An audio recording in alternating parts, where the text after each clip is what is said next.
Series already হাতছাড়া, white ওয়াশের লজ্জা এড়ানোর শেষ সুযোগ। ঠিক এই সমীকরণের সামনে দাঁড়িয়ে জিম্বাবুয়ের হারারেতে আজ মাঠে নেমেছিল শান্ত মিরাজদের বাংলাদেশ দল। প্রথম দুই ম্যাচ টানা হেরে ব্যাক ফুটে থাকা টিম বাংলাদেশ কি পারল ঘুরে দাঁড়াতে, নাকি জিম্বাবুয়ের মাটিতে আবারও একটা লজ্জার রেকর্ডের সঙ্গী হলো?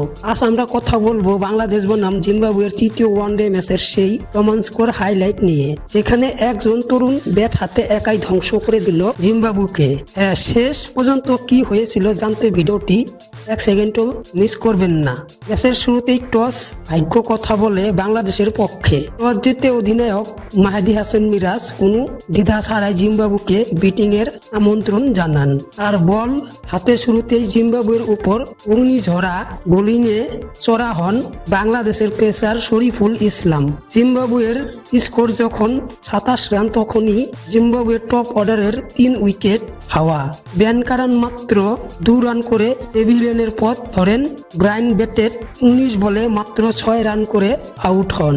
আর অভিজ্ঞতা ক্রেগ আরভিন 20 বলে মাত্র 5 রানে থামিয়ে দেন বাংলাদেশের বোলিং লাইন আপ। তবে জিম্বাবুকে টেনে তোলার দায়িত্ব নেয় ওয়েসলি মাধেবের। তিনি খেলেন 75 রানের এক অসাধারণ ইনিংস, যেখানে ছিল 5টি 4 ও 1টি ছক্কা। সিকান্দার রাজাও আজ সুবিধা করতে পারেনি, মাত্র 11 রান করে তানভীর ইসলামের শিকার হন।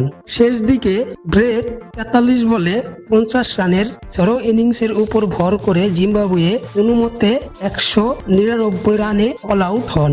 বাংলাদেশের পক্ষে বল হাতে সবচেয়ে সফল ছিলেন শরীফুল ইসলাম। তিনি 10 ওভারে 1 মেডেন সহ মাত্র 44 রান দিয়ে তুলে নেন 4টি গুরুত্বপূর্ণ উইকেট। তাকে দারুণ যোগ্য সঙ্গী দেন তাসকিন আহমেদ এবং তানভীর ইসলাম। দুইজনই স্বীকার করেন 2টি করে উইকেট এবং মোহাম্মদ সাইফুদ্দিন পান 1টি উইকেট। 200 রানের লক্ষ্য ক্রিকেটের ভাষায় খুব বড় স্কোর না হলেও হারারে উইকেটে যে কোনো কিছু ঘটতে পারত।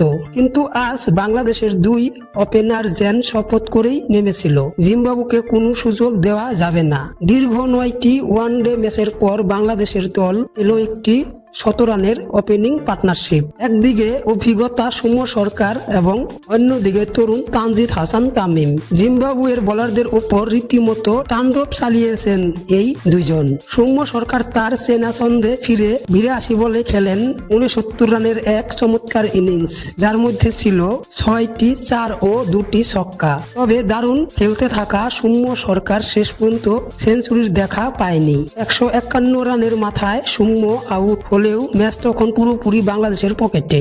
সৌম্যর বিদায়ের পর উইকেটে আসেন নাজমুল হোসেন শান্ত।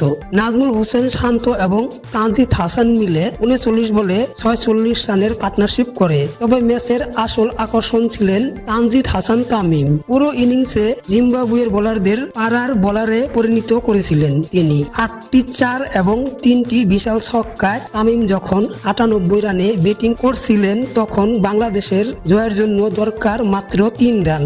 সবার মনে আশা তামিম আজ ক্যারিয়ারের এক দুর্দান্ত সেঞ্চুরি তুলে নেবে, কিন্তু ঠিক সেই মুহূর্তে বড় শট খেলতে গিয়ে তানজিদ হাসান তামিম 101 বলে 98 রান করে আউট হয়ে যান। মাত্র 6 রানের জন্য সেঞ্চুরি মিসের এই আফেক হয়তো তামিমকে দীর্ঘদিন পুরাবে, কিন্তু তার এই ম্যাচ জেতানোর ইনিংসের জন্য তাকে ম্যাচ সেরা নির্বাচন করা হয়। শেষ পর্যন্ত 36 ওভারে 3 উইকেট হারিয়ে 200 রান তুলে ফেলে বাংলাদেশ এবং 7 উইকেটের এক বিশাল জয় নিশ্চিত করে বাংলাদেশ। হোয়াইট ওয়াশের লজ্জা থেকে বেঁচে যায় বাংলাদেশ দল। জিম্বাবুয়ে সিরিজটি 2-1 ব্যবধানে জিতলেও শেষ ম্যাচে বাংলাদেশের এই রাজকীয় জয়টি টি-20 সিরিজের আগেই টাইগারদের আত্মবিশ্বাস অনেকটাই বাড়িয়ে দেবে। বন্ধুরা, তানজিদ হাসান তামিমের এই 98 রানের ইনিংসটি আপনার কেমন লেগেছে? তিনি সেঞ্চুরিটা পাওয়ার যোগ্য ছিলেন?